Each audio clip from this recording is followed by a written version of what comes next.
you know, this day and age with video games, you got to take the good with the bad, and sometimes it can be bad. I mean, stuff just happens. It's not necessarily anybody's fault or anything like that.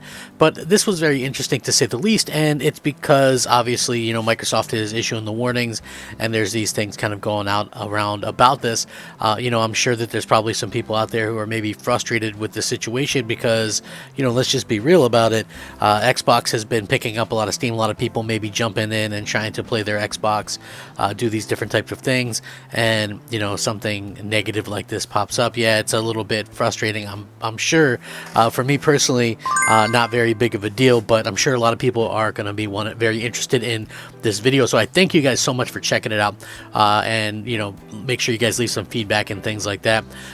So anyway, basically what's happening is Baldur's Gate 3 just came to Xbox. There was an issue with disappearing saves and things like that.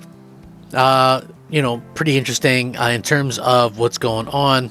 It seems like this was a bad issue with what was happening. Baldur's Gate 3 developer Larian has said that Xbox players should manually update their consoles to combat instances where game crashes make save files disappear. They made the announcement via a post on Twitter, in which the studio said it would also push a small update live for Baldur's Gate 3 on Xbox to contain stability fixes. They said, and I quote, "We're aware of saves disappearing after a crash. An update is available from Xbox to help with some of these issues. Please manually update your Xbox through the menu system." So it's unclear what the cause is of the issues of game crashes or why save files are being affected. The fact that Xbox itself appears to have been made a system update live to assist the issue is interesting. However, and perhaps speaks to the importance of Baldur's Gate 3 for the console.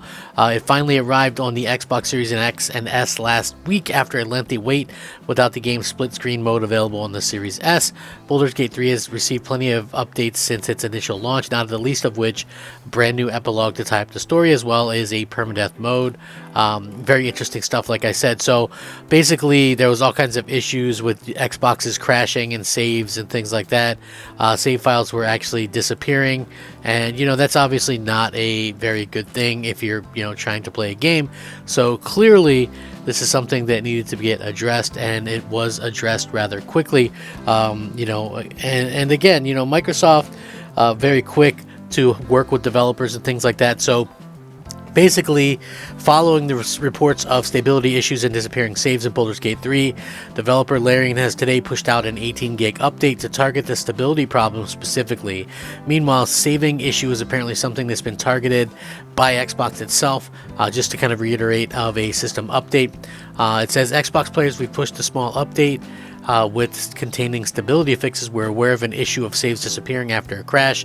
An update is available on Xbox to help with some of these issues. Please manually update it. In terms of the last bit, this site, which is Pure Xbox, checked for a system update and can't find anything as of yet, so it's possible that the tweet maybe jumped the gun. When it does eventually arrive, here's basically what you need to do to order to update it, so please pay attention.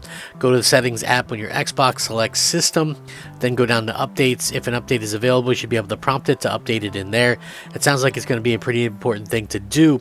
So we've seen awful lot of reports of save files being deleted in Baldur's Gate on Xbox so far. As for the 18-gig update, there's no patch notes to go with it, but it's safe to assume that it addresses issues with Larian accounts, along with some progression bugs that were actually having people kind of experience it or whatever. So yeah, nice to see that Microsoft and Larian are kind of working together to kind of get this stuff up and running and in a place that can actually, you know, be helpful with all this stuff, you know. And listen, I like the fact that, you know, Microsoft is out there going ahead and making sure that we have these types of updates, because that's what they're there for. When you're one of these companies and you know, like, listen, Microsoft has to work twice as hard to get half the recognition as Sony and Nintendo, and that's just pretty much simple facts when you look at the way that they've kind of handled these things, you know. And it's a little bit unfortunate because, you know, I am such an Xbox fan, but it is also unfortunate at the same time that so many people kind of look to Xbox and go, oh, well, you know, Xbox is, you know, they don't get as much recognition and things. Just doing the same things that Sony does, or even excelling past what Sony does, they don't get anywhere near that type of recognition or anything like that. So very interesting to say the least. And for me personally, like I said, this isn't necessarily a game that I'm interested in playing, but there was a lot of hype behind it.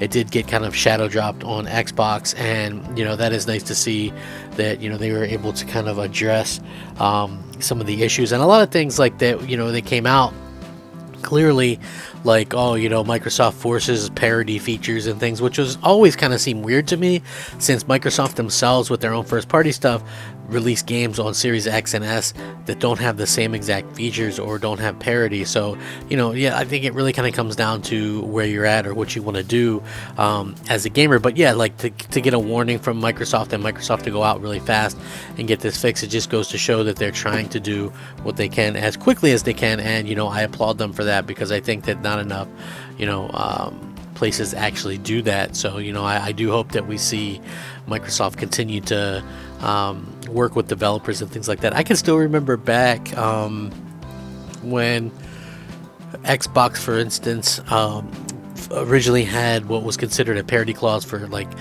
games in general, and everybody was like, oh, well, they got this parity clause, they got a parity clause, and it sucks because they're not going to be able to get these games or whatever. But again, at the same point, we're kind of looking at these things, I think, in a little bit roundabout way. I think that if you're part of Xbox and you're like an Xbox person, you have to realize that you would like these games to launch on time or whatever, but we're in such a way with some of these studios, like Larian isn't a huge studio. They're not a AAA studio, actually. They're actually still considered a indie studio. And so with that being said, you can kind of look at it and go, okay, well, that could be possibly why they weren't able to push out the game on Xbox as well. They even said multiple times that it had nothing to really do necessarily with Xbox Series S. I mean, yeah, they had struggled with it, but then they ended up figuring out kind of what was going on and able to get more out of it than they actually thought possible. So, again, when you see these types of things kind of come about the way that they have, I'm very happy as a fan to sit there and go, okay, well, they've really kind of nailed it this generation with both of these things. Because here we are 3 years in, and people kept going, oh, well, they're going to, run into all these problems with this. They're going to run into this, and this. And, I just honestly don't see that happening. So we'll see what happens, like I said, long term, but it should be interesting. And I would love to hear everybody's thoughts and opinions on this as well, because realistically it comes as a bit of a surprise that they worked through it this fast, So thank you guys so much for watching. If you're new to the channel, I'm Crab Gamer. This has been Crab Gamer Review. I really appreciate each and every one of you. Please leave a like and possibly even consider subscribing. Like I said, it helps out the channel more than you will know. Rack 'em up. Crab Gamer out.